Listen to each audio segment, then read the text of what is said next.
पुणे जिल्ह्यातील मावळमधील मोठी दुर्घटना आहे। 20 पर्यटक वाहून गेल्याची भीती व्यक्त होत होती, मात्र स्थानिक आमदार सुनील शेळकेंनी, राष्ट्रवादी काँग्रेसचे आमदार सुनील शेळकेंनी जी माहिती दिली आहे त्यानुसार 6 पर्यटकांचा मृत्यू झाल्याची माहिती समोर आली आहे। बचाव कार्य युद्ध पातळीवर सुरू आहे।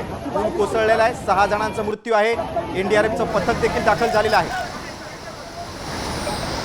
कुंडमळ्याजवळ नदीवरची दुर्घटना आहे। पूल दुर्घटनेमध्ये 6 जणांचा मृत्यू झाल्याची माहिती समोर आलेली आहे। 4 ते 5 जणांना सुखरूप बाहेर काढण्यात यश आलेलं आहे। मावळमधील इंद्रायणी नदीवरचा हा पूल आहे।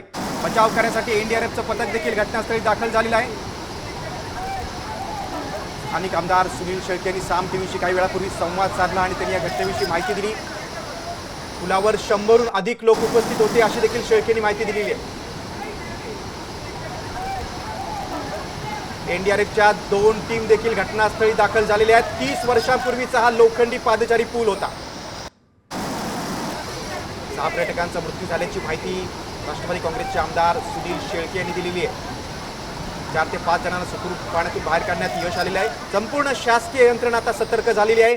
सगळ्यांनी बचाव कार्यात सहभाग घेतलेला आहे। एनडीआरएफचं पथक देखील तिथे दाखल झालेले आहेत। 2 टीम तिथे दाखल झालेल्या आहेत। मावळमधील इंद्रायणी नदीवरचा पूल कोसळून दुर्घटना घडलेली आहे। कुंडमळ्याजवळचा हा पूल आहे, लोखंडी पूल आहे, पादचारी पूल होता। दरम्यान दुर्घटना घडली त्या प्रसंगी 100हून अधिक लोक तिथे उपस्थित होते। 6 पर्यटकांचा मृत्यू झाल्याची भीती आहे। 30 वर्षांपूर्वीचा 3 दशकापूर्वीचा हा लोखंडी पादचारी पूल अचानक कोसळलेला आहे।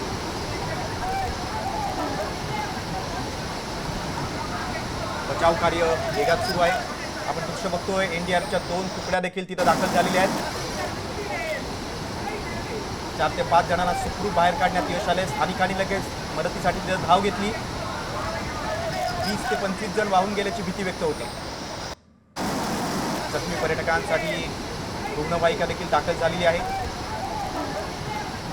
सगळ्या यंत्रणा सतर्क झाल्या असून सगळ्यांनी मावळच्या या दुर्घटनेच्या घटनास्थळी धाव घेतलेली आहे। एनडीआरएफचं पथक देखील 2 पथक दाखल झालेलं आहे।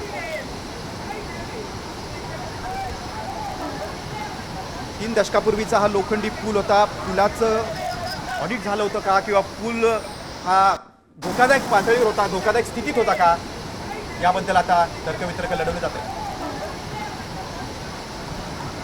विजय सुरण आमचे प्रतिनिधी आहेत, त्यांच्याशी आपण अधिक चर्चा करूया। विजय, पुलाबद्दल सांगा की पूल हा निकृष्ट होता का आणि बचाव कार्य कुठपर्यंत आलेलं आहे? इथल्या घटनेचं का? इथल्या घटनेचं ना? हॅलो, हा विजय, सविस्तर सांगा, सद्यस्थिती काय आहे? बर हा कुंडमळा दरवर्षी इथं मोठ्या प्रमाणावर पर्यटक येतात। लोखंडी पूल आहे या कुंडमाळ्यावर, तर तो मध्यभागी तुटल्यामुळं अनेक पर्यटकांची गर्दी होती। मध्यभागी तुटल्यामुळं बरेच लोक खाली पाण्यात पडल्याची, 20 ते 25 लोक बुडाल्याची शक्यता वर्तवली जात आहे। आता जी बुडाली त्यांना विविध संस्थांचे पदाधिकारी आलेले आहेत, काढायचं काम चालू आहे। आता 5-6 जण दवाखान्यात घेऊन गेलेत। अजून सविस्तर माहिती, अधिकृत माहिती अजून काही मिळालेली नाही।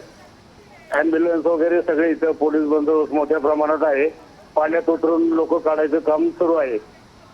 विजय, किती जणांना वाचवण्यात यश आलेलं आहे? प्रशासनाकडून काय समोर माहिती आली आहे का? अजून प्रशासनाकडून अधिकृत माहिती आली नाही। आता स्पॉटला जर पाहतोय मी, तर ट्रेचरवर पाण्यातून काढून अँब्युलन्स मध्ये घालून आतापर्यंत 6-7 लोक नेलेले आहेत। विजय, तसा म्हटलं गेलं तर तसा फार जुना पूल नव्हता, 30 वर्षापूर्वीचा हा पूल होता। पुलाच्या बांधकामावर किंवा पुलाच्या दर्जावर काय यापूर्वी कोणी तक्रार वगैरे केली होती? नाही, लोखंडी पूल आहे तो। लोखंडी पूल आहे, याबाबत काय कोणी तक्रार काय वगैरे काय केलेलं नव्हते। विजय, आणि आता घटनास्थळी कोण कोण उपस्थित आहे? काय प्रशासनाचे वरिष्ठ अधिकारी, आमदार सुनील शेळके यांच्या व्यतिरिक्त कोण कोण हजर आहे तिथं? बघा, आमदार सुनील शेळके आहे, स्वतः अँब्युलन्स घेऊन उभा आहे। पोलीस प्रशासन मोठ्या प्रमाणात आहे। शासकीय अधिकारी आहेत। ही घटना झाल्यामुळे प्रचंड गर्दी येतं। दोन्ही बाजूला, पलीकडे पुलाच्या पलीकडे बेगडेवाडीला जो रोड जातो तो रोड, आणि इकडे तळेगावला रोड जातो तो रोड, अशा दोन्ही ठिकाणी प्रचंड गर्दी आहे लोकांची।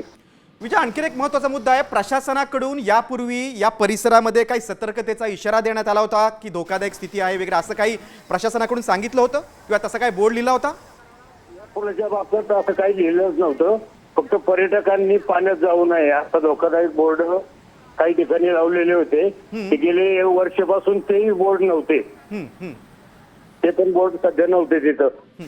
विजय, काही जणांचा मृत्यू झाला अशी माहिती समोर येते, त्यांच्याबद्दल काय माहिती समोर आली का? त्यांची नावं काय आहेत, ते कुठल्या जिल्ह्यातील आहेत, कुठल्या परिसरातील आहेत, ही माहिती काय समोर आली आहे का? नाही, अजून प्रशासनाने तशी कुठली माहिती दिलेली नाही. पण मी घटनास्थळी आहे. आतापर्यंत 6-7 जण अँब्युलन्स मध्ये पाण्यातून काढून अँब्युलन्स मध्ये विविध रुग्णालयात घेऊन गेलेले आहेत. अजून आतुर किती बुडाले, किती हे झालं, अजून काय तसं प्रशासनाकडून अधिकृत माहिती आपल्याला मिळाली नाही.